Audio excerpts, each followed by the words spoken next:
Human blood blood के study को haematology कहते हैं। ब्लड का पीएच वैल्यू 7.4 है। पीएच का full form power of hydrogen.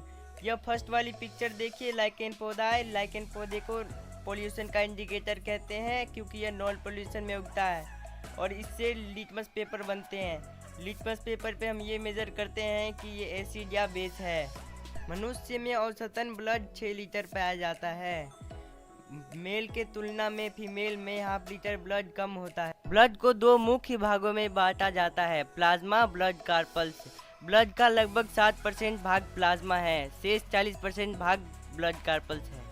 आइए हम ब्लड कार्पल्स के बारे में थोड़ा डीप पढ़ते हैं। इसे 3 भाग में बांटते हैं, आरबीसी, डब्ल्यूबीसी और प्लेटलेट्स। अब प्लाज्मा पढ़ते हैं। यह रक्त का अजीवित भाग होता है। इसका 90% भाग जल, 7% प्रोटीन, 0.9% लवण और 0.1% ग्लूकोज होता है। शेष पदार्थ बहुत कम मात्रा में होता है। प्लाज्मा के कार्य: पचे हुए भोजन और हार्मोन को पूरे शरीर में संवहन प्लाज्मा के द्वारा होता है। सीरम: जब प्लाज्मा में से फाइब्रिनोजन नामक प्रोटीन निकाल लिया जाता है तो शेष पदार्थ जो बचता है उसे हम सीरम कहते हैं।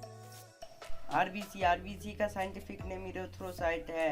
स्तनधारियों के लाल रक्त कण उद्घाटन होते हैं। इसमें केंद्रक नहीं होता है। उपवाद: ऊँट और लामा नामक स्तनधारियों के आरबीसी में केंद्रक पाया जाता है। आरबीसी का निर्माण रेड बोन मैरो में होता है। Protein, iron, vitamin B12, B11 RBC के निर्माण में सहायक होते हैं। भ्रूण अवस्था में इसका निर्माण लीवर और स्प्लीन में होता है। इसका जीवन काल 20 से 120 दिन तक होता है। 20 से 120 दिन तक में इसका काम तमाम हो जाता है। इसका मृत्यु लीवर और स्प्लीन में होता है, इसलिए लीवर और स्प्लीन को आरबीसी का कब्र कहते हैं।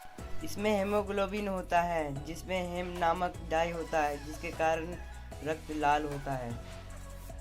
वर्क ऑफ आरबीसी: शरीर के हर कोशिका में ऑक्सीजन पहुंचाने का एवं कार्बन डाइऑक्साइड को वापस लाने का काम करता है।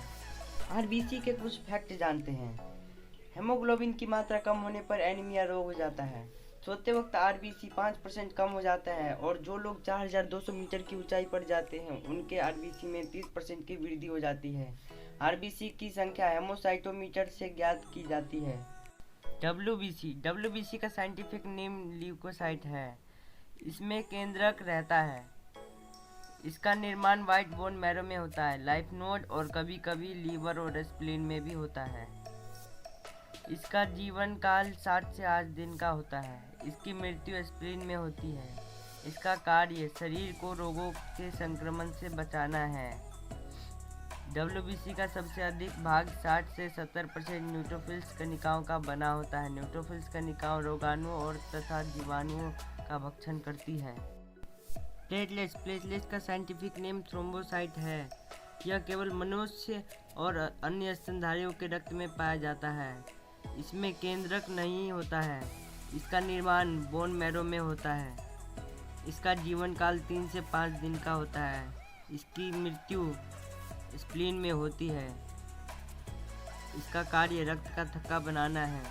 ब्लड क्लोटिंग में 3 महत्वपूर्ण प्रतिक्रिया होती है।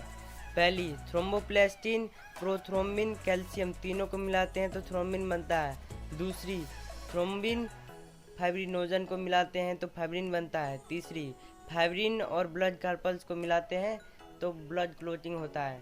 अगर हमारे इस वीडियो से आपको कुछ सीखने को मिला तो लाइक और सब्सक्राइब जरूर कीजिएगा। धन्यवाद। अब मिलते हैं आपसे अगली वीडियो में।